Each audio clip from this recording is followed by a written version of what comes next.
안녕하세요. 저는 30대에 결혼한 지 얼마 안 되는 새댁이고요. 남편과 저는 친구의 결혼식에서 우연히 만난 사이예요. 사실 제가 더 몸이 달았었죠. 그때 저와 사선 방향에 앉아있던 사람이었어요. 분위기가 참 특이했죠. 뭐랄까, 약간은 그늘진 것 같으면서도 알 수 없게 신비한 듯한 그런 인상의 남자였어요. 그 사람에게서 눈길을 뗄 수가 없더라니까요. 친구의 친구 몇 다리를 건너서 그 사람이 뭘 하는 사람이며 그 사람의 연락처까지 알 수 있었죠. 알고 보니 그 사람은 명문대를 나와서 현재 공무원 5급 공채 시험을 준비 중인 사람이더라고요. 정말 큰 용기를 내서 그 사람에게 전화를 걸었더니 저를 기억하고는 있더라고요. 하지만 처음 반응은 심드렁했답니다. 그렇게 한동안 반응이 없더니 제가 적극적으로 대쉬를 하니까 슬슬 제 쪽으로 넘어오기 시작했어요. 저는 대학교를 나오기는 했지만 지방에 있는 대학교를 나온 사람이었죠. 학벌로 따지자면 제가 많이 기우는 형편이었답니다. 서로 마음만 맞는다면 까짓 학벌이 뭐냐 하는 생각이었죠. 그 사람과 이 얘기 저 얘기 하다가 그 사람에 대해서 여러 가지를 알게 되었죠. 어머니가 일찍 돌아가셨다고 하더군요. 그 사람에게서 느낀 그늘이 어쩌면 어머니를 일찍 여인 탓이라는 생각이 들었답니다. 그리고 어머니의 정을 모르고 자랐다는 생각을 하니 가슴이 아팠어요.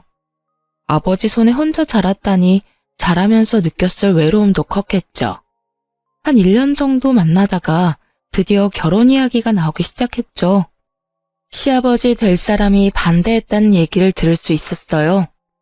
아들처럼 좋은 대학교를 나온 머리 좋은 며느리를 기대하셨다나요? 그렇지만 예비 남편이 아버지를 설득하고 또 설득해서 승낙을 받아냈죠.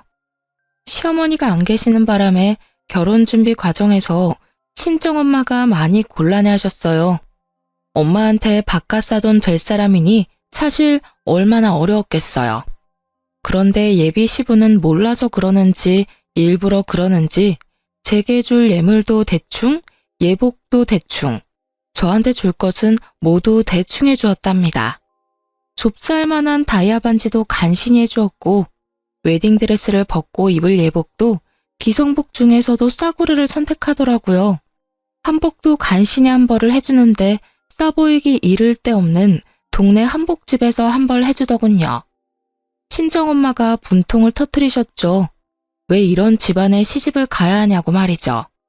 거기다가 사실 공채 시험이라는 것이 워낙 어려운 시험이다 보니 미래가 불확실한 상태잖아요. 그것도 친정엄마에게는 마음에 들지 않았을 거예요. 하지만 그때 저는 남편만 제 편이면 된다고 생각했어요. 평생 시부 모시며 살 것도 아니니까요. 그렇게 결혼을 하게 되었고 신혼집도 간신히 방 2칸인 변두리 아파트에서 시작했어요. 그것도 우리 집에서 집값을 많이 치르고 들어간 집이었죠. 그러고도 시아버지는 제게 별 미안해하는 기색도 없었고 오히려 저 같은 사람이 귀한 남편 만난 걸 고마워해야 한다더라고요. 솔직히 그때까진 그래, 다른 집들 악독한 시어머니 있는 것보다야 시아버지 한 분만 날 힘들게 하는 게 차라리 낫다 싶었어요. 그런데 결혼 생활은 제 생각보다 훨씬 더 험난했어요. 시아버지가 예상 밖의 것들을 관여하기 시작했거든요. 일단 시부는 전형적인 가부장적 인간이었습니다. 준영이가 공부 중이니 안사람하고 같이 있는 것은 좋지 않다. 너는 집에 와 있으려무나.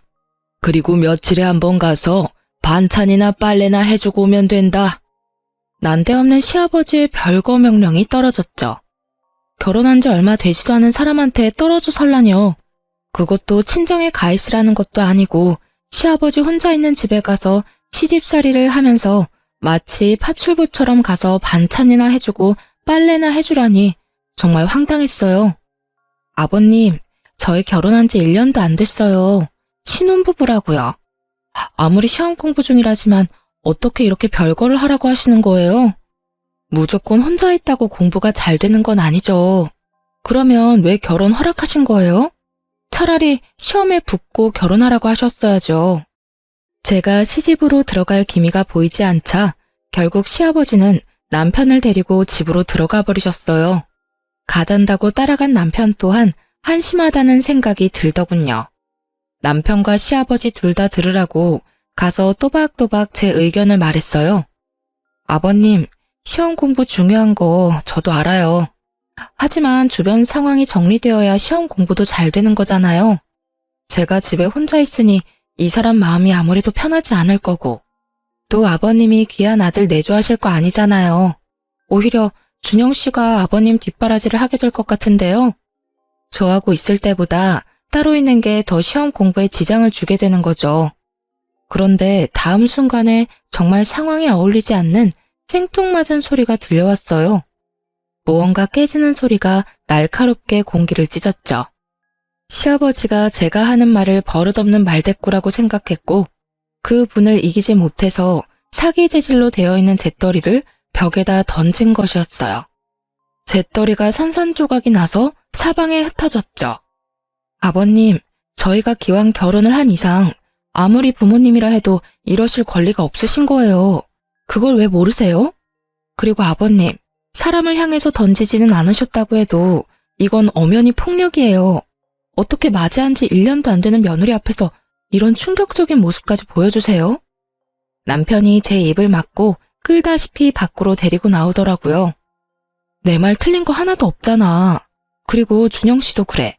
어떻게 새신랑이 오란다고 그렇게 홀딱 가버려? 집에 새 신부 혼자 놔두고 말이야. 귀를 막고 한번 물어봐. 세상 천지에 시아버지 집에 들어와 사는 며느리가 어딨어. 그것도 단 둘이. 당신은 이게 경우에 맞는 요구라고 생각해? 남편이 싹싹 빌다시피 제게 사정을 하더라고요. 아버지가 원래 가부장적인 분이야. 자라면서 아버지 뜻을 거역해 본 적이 없어. 어머니도 살아생전에 아버지 의견 반대하는 건 거의 본 적이 없고. 당신이 이해해, 응? 참나, 뭐 이런 경우가 다 있나요? 아니, 가부장적이면 그 요구가 아무리 불합리해도 다 들어야 한다는 건가요? 저는 남편의 이런 해명이 더 이해가 안 가더라고요. 그래서 저는 남편더러 시험 공부 뒷바라지 제가 제대로 할 테니 집으로 돌아가든지 여기 눌러 앉아서 다시는 저를 볼 생각을 말든지 둘 중에 하나를 택하라고 했어요. 그리고 이런 뜻을 시아버지에게도 분명히 전했죠. 신혼 초부터 별거 하느니 차라리 헤어지겠다고 시아버지에게 대들고 대들어서 남편을 집으로 데리고 가는데 성공했어요. 첫 번째 라운드는 제 승리로 끝난 것이었죠. 가면서 시아버지한테 본의 아니게 말대꾸를 하게 되어서 죄송하지만 이렇게 하는 것이 순리이니 아버님께서 이해해 주시길 바란다고 진심을 담아 말했어요. 시아버지가 아무 말도 못하더군요. 제 성격이 원래 이렇게 도리가 아니거나 좀 불이한 것을 보면 못 견디는 성격이거든요. 이런 제 성격과 시아버지의 가부장적인 성격이 충돌해서 시아버지와 저 사이에 대립은 자주 일어났죠. 거기다가 자식에 대한 긍지가 너무 지나친 사람이었어요. 저희 집에 자주 와서 둘러보고는 이건 이래라 저건 저래라 하는데 이건 뭐 시어머니보다 더하더라고요. 시아버지 시집살이가 더 맵다라는 말이 떠오를 수밖에 없었죠.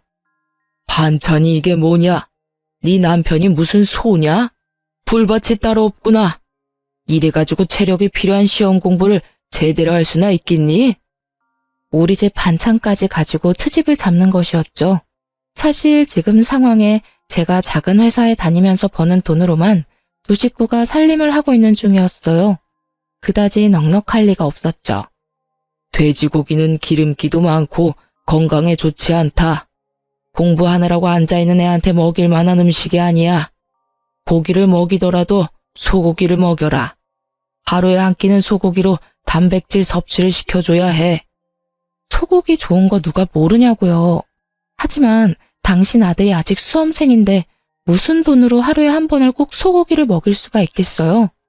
솔직히 가장이 수험생인 것도 감당하기 힘든데 저 나름대로 식재료를 신경 써서 식사 준비를 했단 말이죠. 수중에 있는 돈을 고려해서 건강한 식재료 찾는 게 어디 쉬운 일인가요? 그런 일에까지 참견하는 시아버지가 참 경우 없다 싶더군요. 이렇게 시아버지와 제가 사사건건 대립하던 중 드디어 남편이 시험에 합격했어요. 정말 눈물이 날 만큼 기뻤답니다. 시아버지도 뛸 듯이 기뻐했죠. 시아버지가 그렇게 기뻐하는 모습을 보니 같이 좋은 게 아니라 수험생 시절에도 그렇게 아들 하나 가지고 유세를 떨더니 이제는 더 심해지겠구나 싶은 생각이 자꾸 들어서 마냥 좋아할 수만은 없겠더라고요. 어쨌든 남편이 연수를 마치고 발령을 받아 꽤 많은 연봉을 받게 되었죠. 이제는 제가 버는 적은 돈을 가지고 이리저리 머리를 써서 쪼개 쓰지 않아도 된다는 생각을 하니 흐뭇했답니다. 친정엄마도 정말 좋아해 주셨어요. 그런데 기쁜 것도 잠시 또 시아버지가 제 화를 돋우는 요구를 하더라고요. 네 남편의 오늘날이 있기까지는 내가 키우면서 제대로 교육을 시켰기 때문이야. 그러니 네 남편이 버는 돈은 모두 나한테 보내라. 내가 알아서 적금도 부어주고 내 생활비도 쓰고 할 테니 말이다. 네 남편이 번 돈은 내가 관리하겠다는 말이다. 알아들었겠지? 아니, 마누라가 시퍼렇게 눈을 뜨고 살아있는데 왜 시아버지가 남편의 월급을 관리한단 말인가요? 아버님, 그러면 이 사람이 시험에 합격해서 돈을 많이 버는데도 여전히 제가 이 사람 먹여 살려야 한다는 말이에요? 저 그동안 할 만큼 했어요. 당연히 결혼을 했으면 자기 가정은 자기 힘으로 꾸려나가야죠. 이제 충분히 그럴 능력도 되고요. 너 같은 처지에 네 남편 같은 사람을 만났으면 그걸로 고마운 것을 알아야지. 같이 살아주는 것만 해도 고마운 일이란 말이다. 그거 말고 뭘 더 네 남편한테 바라는 거냐? 평생을 키운 나하고 이제 겨우 2년 남짓 뒷바라지한 너하고 설마 비교를 하겠다는 것은 아니겠지? 정말 할 말을 잃겠더라고요. 듣는데 혈압이 오르는 건 둘째치고 세상에 이런 부모님도 다 있구나 싶었어요. 궤변도 이런 궤변이 없겠더라고요. 아버님, 제가 2년밖에 뒷바라지 하지 않았지만 이 사람과 저는 함께 새 가정을 꾸렸어요. 죄송하지만 아버님은 저희를 응원해 주셔야죠. 이 가정에 아버님이 여전히 속해 있다는 생각은 버리셔야죠. 안 그런가요? 또 불같이 화를 내더라고요. 뭔가 손에 잡히면 또 집어던질 기세였어요. 제가 고분고분 말을 듣지 않으니까 아들과 직접 이야기하겠다고 하는 거였죠. 결론이 나지 않는 시아버지와 저의 대립. 정말 생각하면 생각할수록 골치가 지끈거리더라고요. 오죽하면 온라인 게시판에 글을 다 썼다니까요. 시아버지 시집살이 혹시 경험하신 분 계시나요? 시아버지가 남편을 평생 교육시켰으니 벌어오는 돈은 다 시아버지한테 가지고 오라는데 이게 말이 되는 건가요? 게시판에 댓글이 주르르 달렸어요. 당연히 다 말이 안 된다는 거였죠. 다만 특별히 하는 일이 없다면 생활비는 드릴 수 있겠지만 결혼한 아들의 수입 관리를 아버지가 다 한다는 것에는 모두들 기가 막혀 하더라고요. 이런 굵직굵직한 싸움거리뿐만 아니라 제 신경을 긁는 사소한 요구도 많았죠. 일주일에 2번은 집에 와서 저녁을 차려라. 언제 친구들이 집에 오기로 했으니 와서 술상을 차려라. 그것도 하루 이틀 시간도 주지 않고 직전에 연락해서는 제게 명령조로 말하더라고요. 남편과 또 말싸움이 벌어지고 말았죠. 아버님 혼자 계시고 큰 수입이 있는 것도 아니니까 생활비는 드릴 수 있지. 그치만 당신 월급 전부를 관리하겠다는 건 절대 안 되는 말이지. 내가 걱정돼서 미리 말하는 거지만 몰래 몽땅 아버지한테 갖다 드리기만 해봐. 진짜 가만 못 있으니까. 제발 날 이상한 사람으로 만들지 말고 당신도 제대로 된 의견을 좀 보여봐. 아버님도 당신이 가만히 있으니까 더 당당하게 요구하잖아. 결국 친정엄마한테까지 얘기를 했죠. 친정엄마가 남편한테 따로 전화를 했고 제 입장과 같은 말을 하셨어요. 처가에서까지 이런 식으로 나오다 보니 남편도 아버지 의견을 반영해 생활비를 좀 많이 챙겨드리는 걸로 결정했죠. 저 역시 남편이 꽤 돈을 받아오는데 혼자 있는 시아버지가 남루하게 사는 것을 바라지 않았어요. 충분히 쓸만한 돈을 드렸고요. 그런데 돈을 받을 때마다 굳이 전화를 걸어서 제게 불만을 토로하더라고요. 꼴랑 200만 원 줘놓고 내 입에 풀칠은 하겠어? 내가 이런 대우 받으려고 정성껏 키운 줄 아니? 그 아이 그렇게 좋은 대학에 입학할 수 있었던 것도 결국은 내 덕 아니냐? 그리고 그 학과도 내가 선택하게 했었다. 그 사이 교육비는 또 얼마나 들었겠니? 나 네 남편 교육비 대느라고 빚도 있는 사람이다. 월급 받아서 내가 다 쓰겠다는 것도 아니고 너희들 위해서 적금도 부어주겠다는 것 아니냐?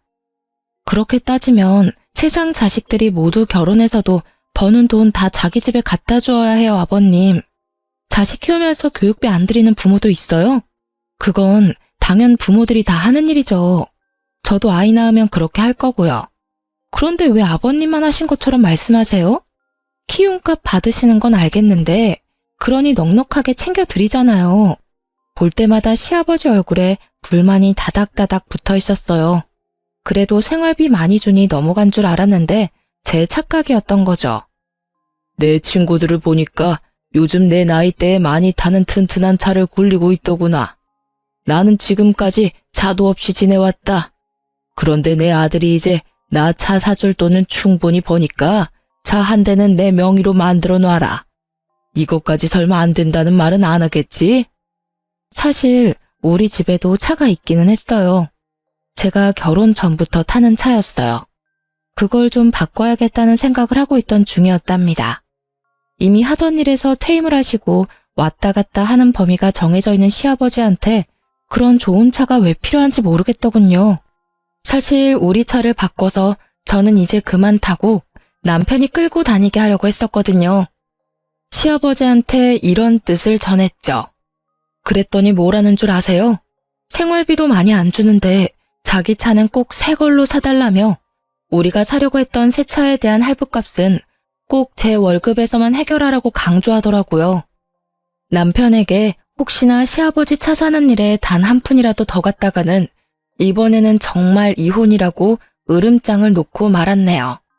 그런데 이 파파보이가 결국 아버지 고집을 꺾지 못하고 기어코 할부로 차를 샀던 모양이에요. 그것도 저한테 숨기고 있다가 남편의 카드 명세서를 보고 알게 되었답니다.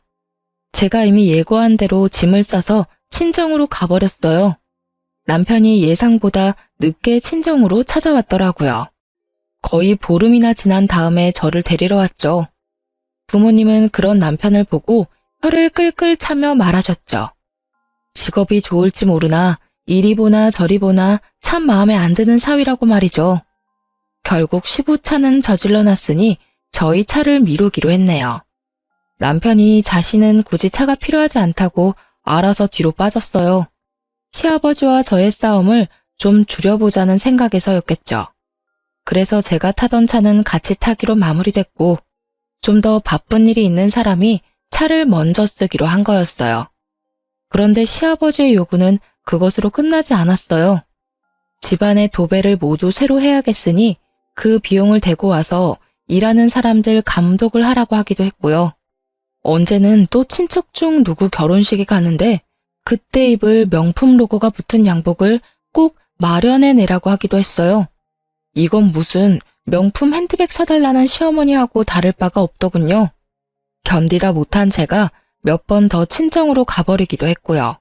그럴 때마다 남편이 와서 빌어서 간신히 저를 데리고 가곤 했죠. 아무튼 그렇게 시아버지는 제 생활 최대의 스트레스였답니다. 결혼 전에는 시어머니가 안 계시다기에 시집살이에 대한 스트레스는 없을 것이라고 생각했었어요. 며느리 사랑은 시아버지라고 하잖아요. 우리 집에서 그런 말은 절대 해당 사항이 없었죠. 그러던 어느 날 제 퇴근길이었답니다. 그날은 거래처에 여기저기 다닐 일이 있어서 제가 차를 가지고 나온 날이었어요. 집으로 돌아가는데 옆에 아주 익숙한 차가 한 대 서 있더라고요. 바로 시아버지 차였어요. 제 스트레스의 주범인 시아버지였지만 길거리에서 우연히 보니 어쨌든 가족이라고 반갑기는 하더라고요.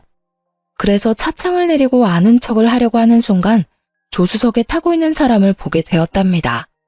제 또래 정도밖에 안 되는 젊은 여자였어요.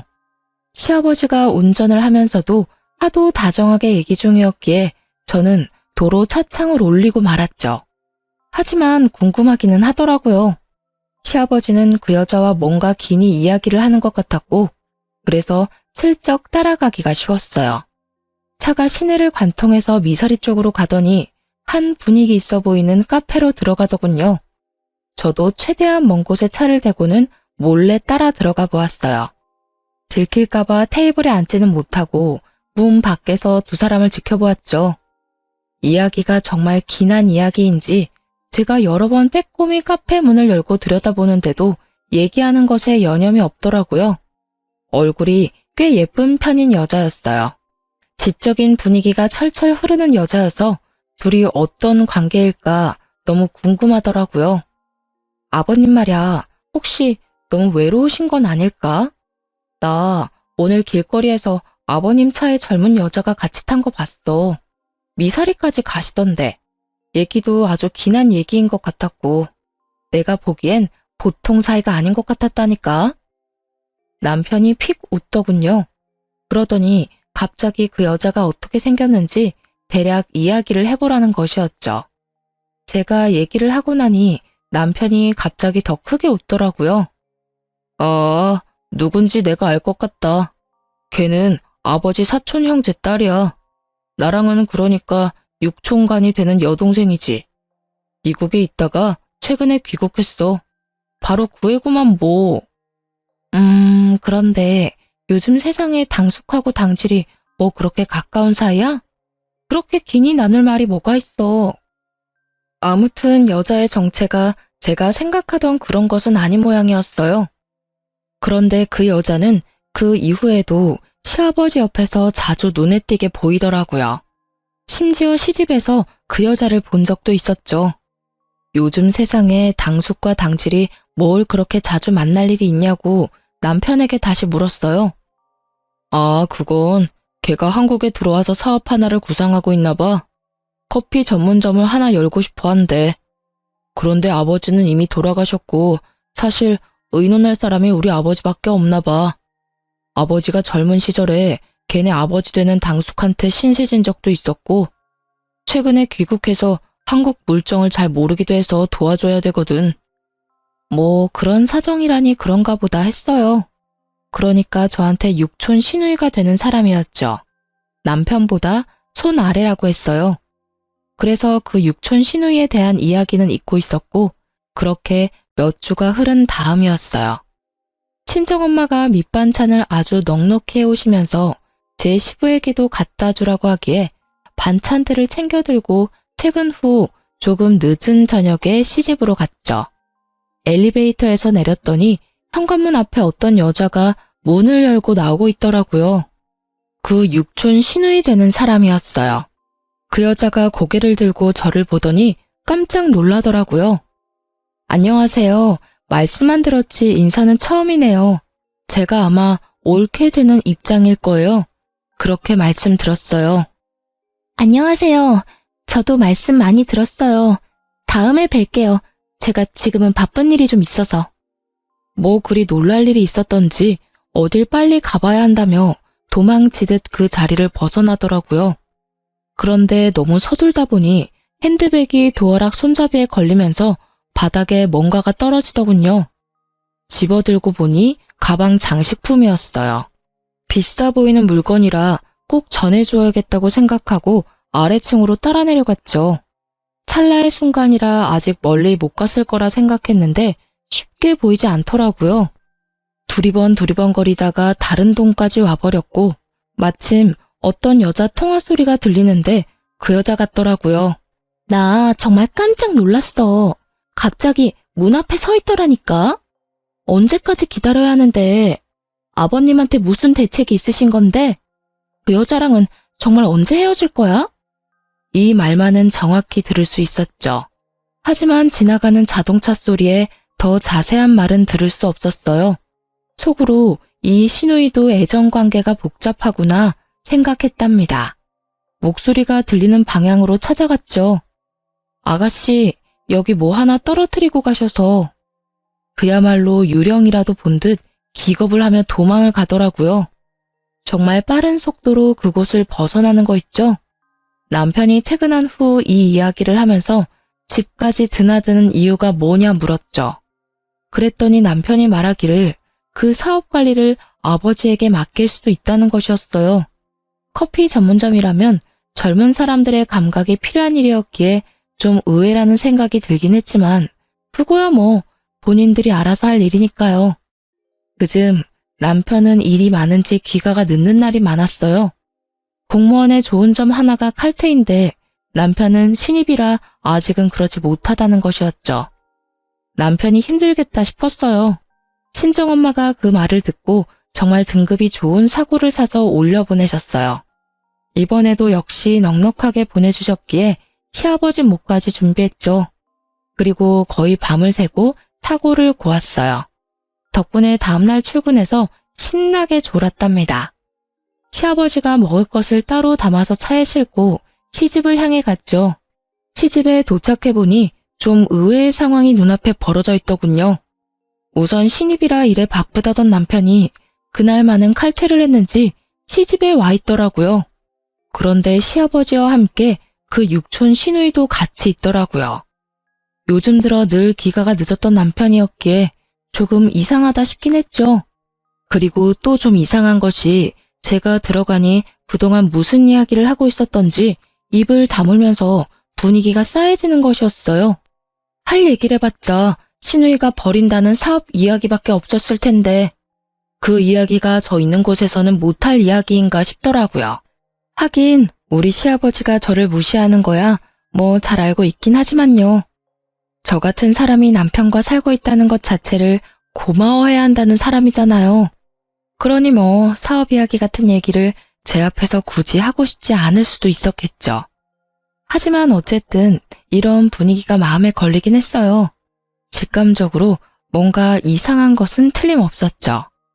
남편과 함께 집으로 돌아왔지만 제 마음이 계속 찜찜했어요. 남편이 샤워를 하고 피곤하다며 먼저 잠에 떨어지고 나서 침대 옆 협탁 위에 있는 남편 핸드폰이 눈에 띄었죠. 패턴이 걸려있더군요.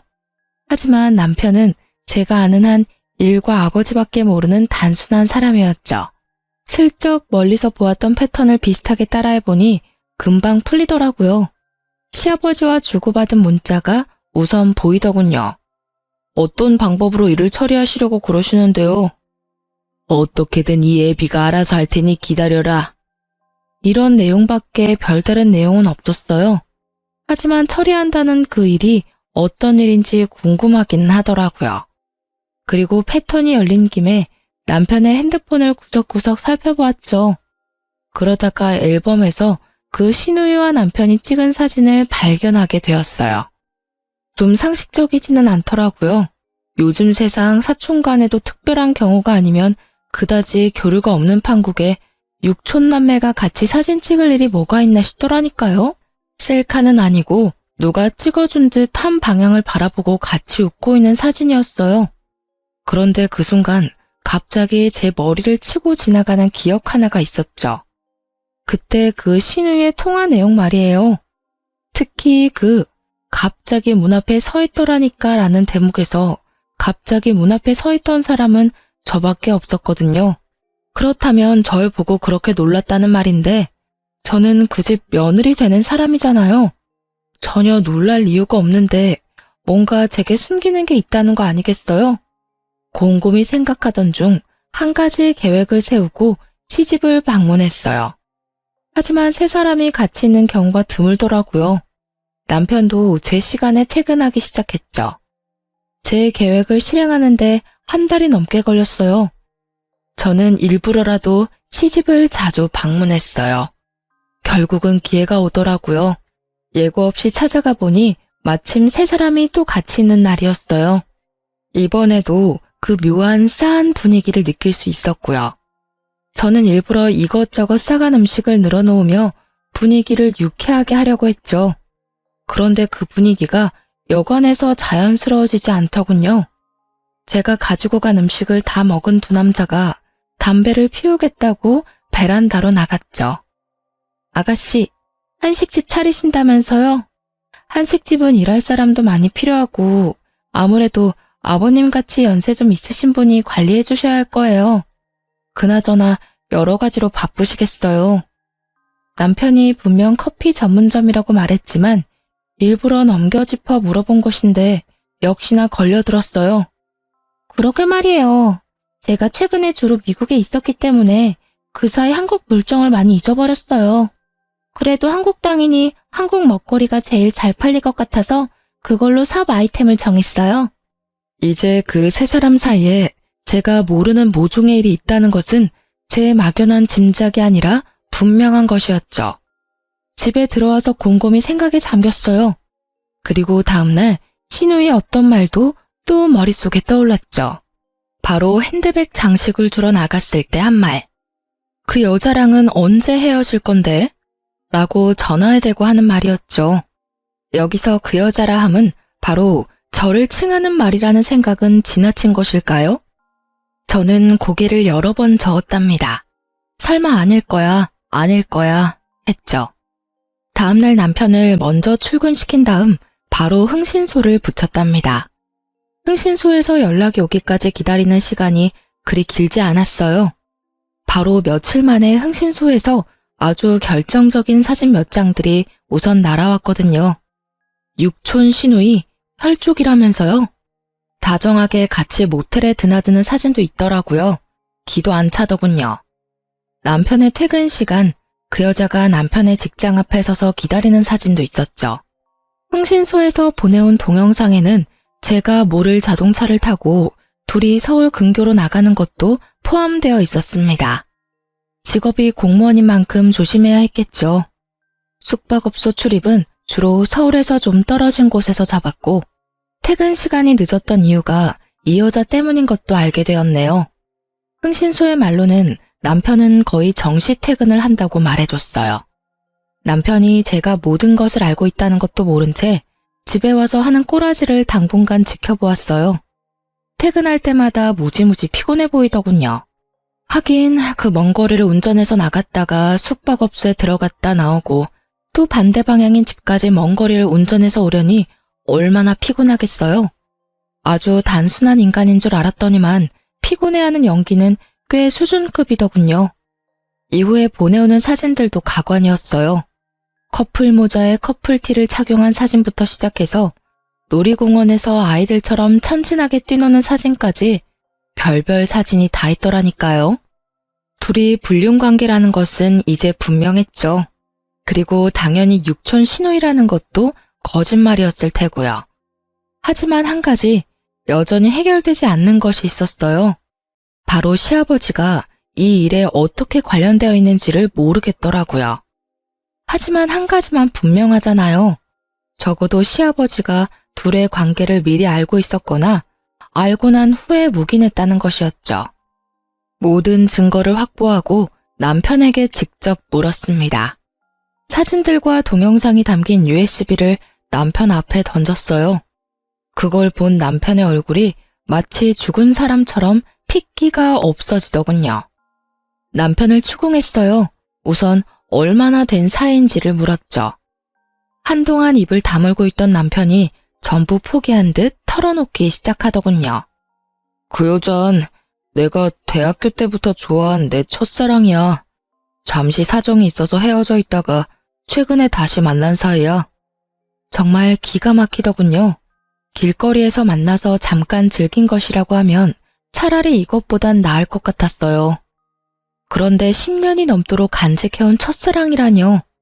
그렇게 첫사랑을 못 잊으면서 왜 저하고 결혼했냐고 따졌죠. 그랬더니 망설이면서 한다는 말이 더 가관이었어요. 제가 먼저 접근해왔지만 사실 저에 대해서 큰 관심은 없었다고 하더라고요. 그런데 친구들을 통해서 아름아름 알아보니 우리 친정이 잘 산다는 걸 듣게 되고 아버지와 의논해서 결혼을 결정했다고 말이에요. 친정이 잘 사니 수험 생활이 끝날 때까지 편하게 지낼 수 있을 것이라고 생각했다면서요. 그러니까 이 미친 부자가 수험 생활 동안 돈 꺼낼 수 있는 ATM이라고 저를 생각한 거예요. 결혼을 어떻게 수험 생활할 동안 생활비 대주는 용도로 생각했어? 그 좋은 학교에서는 그렇게 가르치나 봐? 첫사랑? 그래, 누구한테나 첫사랑은 있지. 그렇게 첫사랑이 소중했다면 어떤 이유로든 다른 여자와 사귀거나 결혼했으면 안 되는 일 아니었을까? 당신의 첫사랑이라는 그 여자도 당신이 시험에 붙을 때까지 생활비 대줄 용도로 다른 여자와 사는 걸 알고 있는 거고, 사랑하는 사람이면 서로 힘들어도 같이 살면 되지. 그깟 돈 때문에 좋아하지도 않는 여자를 옆에 두고 산다고? 웃기지 마. 수험 생활 뒷바라지 하는 게 힘들어서 그 여자는 널 찬 거야. 딱 보면 나오잖아. 그게 네가 말한 진정한 사랑이야? 당신은 그 잘난 머리로 공부만 하지 말고 사람 보는 눈을 높여봐. 하긴 내가 그런 말 할 처지는 안 되네. 당신이 뭐가 잘났다고 돈 써가며 내조했을까? 남편이 말없이 듣고 있더군요. 그 여자가 먼저 남편을 차서 헤어지게 되었다더군요. 그래서 헤어져 있는 기간 동안에 그 여자가 다른 남자하고 약혼을 했다가 파혼을 했다는 것도 듣게 되었죠. 그게 모두 미국에서 이루어진 일이라고 했고, 귀국해서는 남편을 찾았는데 남편은 그때 시험 공부 중이었고요. 그때 마침 제가 적극적으로 남편에게 대시를 했었던 바람에 결혼까지 한 거였죠. 웃긴 건 시아버지가 그 여자를 무척 마음에 들어한다고 말하더라고요. 남편과 같은 명문대 출신이라 머리가 좋다는 이유에서요. 시부가 얼마나 가부장적이냐면 자식을 낳으면 머리는 엄마 쪽을 담는 거라며 무조건 좋은 대학을 나온 사람과 결혼해야 한다는 이념을 가진 사람이었어요. 아무리 그래도 그렇지 이미 결혼식까지 치른 자식이 다른 여자를 만난다는데 뜯어 말렸어도 모자랄 판에 오히려 반가워했다네요. 정말 비뚤어진 아버지와 비뚤어진 아들의 합작품이 아닐 수 없었어요. 다음 날 남편 놈과 함께 시부에게 찾아갔죠. 도살장에 끌려가는 소가치구는 남편 놈과 함께 도착했더니 시부도 뭔가 잘못되었다는 걸 알아차린 거죠. 이 사람 이제 다 자랐고 결혼까지 한 사람이에요. 자기 가정을 꾸려나가는 데 있어서 아버님이 초등학생 학교 보낸 것처럼 참견하신 일에 대해서는 더 말씀드리지도 않겠어요. 그런데 그렇게 좋은 대학에 보내 잘 교육시켰다는 분이 아들의 불륜관계를 부추기다니요? 그리고 이미 결혼한 죄 없는 며느리를 내쫓을 생각을 하셨다고요? 아버님의 아들에 대한 평생 교육이 어땠는지를 정말 잘 알겠네요. 바로 아버님의 그런 삐뚤어진 사랑이 삐뚤어진 아들을 만들어낸 거예요. 결혼은 조건이 아니라 사랑으로 하는 거지. 돈이 필요해서 잠깐 같이 사는 계약관계가 아니라고요. 뭐 위자료 치르고 아들 이혼하면 그만이라 생각할 건가요? 아버님이 돈 뜯어내는 ATM 정도로만 생각했으니 저도 순순히 물러날 생각 없네요. 뜯어간 만큼 도로 채워 넣으셔야죠. 아시죠? 저는 남편 수험 생활을 마칠 때까지 가정에 헌신했고 남편은 뒷바라지해준 조광지처 배신하고 더러운 불륜이란 걸 저지른 불륜남일 뿐인 거. 물론 아버지로서 아들 불륜 눈 감아준 것도 법적으로 크게 작용할 거예요. 다들 그만한 대가는 치르셔야죠. 뭐라? 시끄럽다. 네가 끝까지 못 배운 티를 내는구나. 나를 감히 훈계해? 귀한 우리 아들을 너같이 못 배운 것한테 주려고 평생 그렇게 정성을 들였는 줄 아느냐? 거기다가 계집애가 남자에게 정신이 팔려 부끄러운 것도 모르고 먼저 뒷공문이 쫓아다니던 네가 내 마음에 들었을 줄 아느냐? 거기다가 생각한 만큼 돈도 안 쓰는 구두쇠 집안이더구나. 잘 산다기에 수험 생활할 동안 퍼줄 줄 알았지. 거기다가 고분고분하지도 않고 하나부터 끝까지 너는 내 며느리가 아니었어.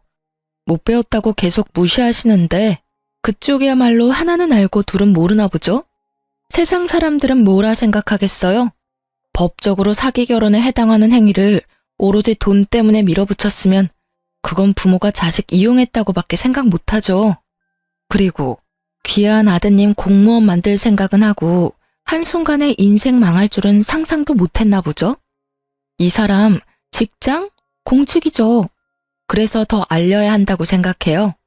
이 사람은 공직을 수행해서는 안 되는 사람이죠. 제가 책임지고 끌어내려 줄게요. 사기 결혼과 불륜을 행한 공직자. 사람들이 얼마나 분노하겠어요? 조금 전까지 당당하던 시아버지가 싹싹 빌기 시작하더군요. 자신이 잠깐 정신이 나갔었다는 둥 여러 가지로 저를 힘들게 했겠다는 둥. 이제 와서 일을 손바닥 뒤집듯이 없는 일로 만들려고 하는 것이었죠. 두 부자가 싹싹 빌다시피 하지만 저는 봐줄 생각이 없어요. 증거를 다 갖추어 투서를 했죠. 증거는 모두 갖추어져 있으므로 전 남편은 파면 내지 중징계가 불가피해 보였죠.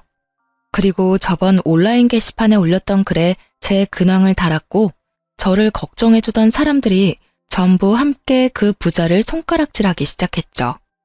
저는 위자료를 듬뿍 받아내고 이혼했어요. 결혼 기간이 짧아 재산 분할 같은 건 할 게 없었지만 제가 가정에 충실히 기여한 점을 내세워 위자료를 최대한 받고 끝냈죠. 하지만 그 돈으로 제가 겪은 상처들의 큰 위로가 되진 않더라고요.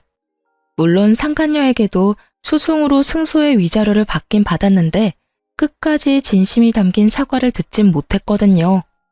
제 이야기를 들은 여러분이 조금 답답하셨을지도 모르겠네요. 남편을 너무 좋아했던 게 죄였나 싶기도 하고 큰 상처를 남기고 간 결혼이라 스스로 자책도 많이 했는데요. 하지만 사기친 놈이 잘못한 거지 사기 당한 사람이 잘못한 건 아니잖아요. 그리고 세상에 이런저런 부모 많다지만 이런 식으로 팔자 한번 펴보려고 자식 장사하는 부모를 처음 겪어봐서인지 솔직히 이제 결혼이란 게 너무 두렵네요. 제대로 된 집안에 시집 가려는 게 그렇게 큰 욕심인가 싶네요. 지금까지 제 결혼 생활에 대해 말씀드렸어요. 짧게나마 많은 위로와 응원 부탁드립니다. 감사합니다.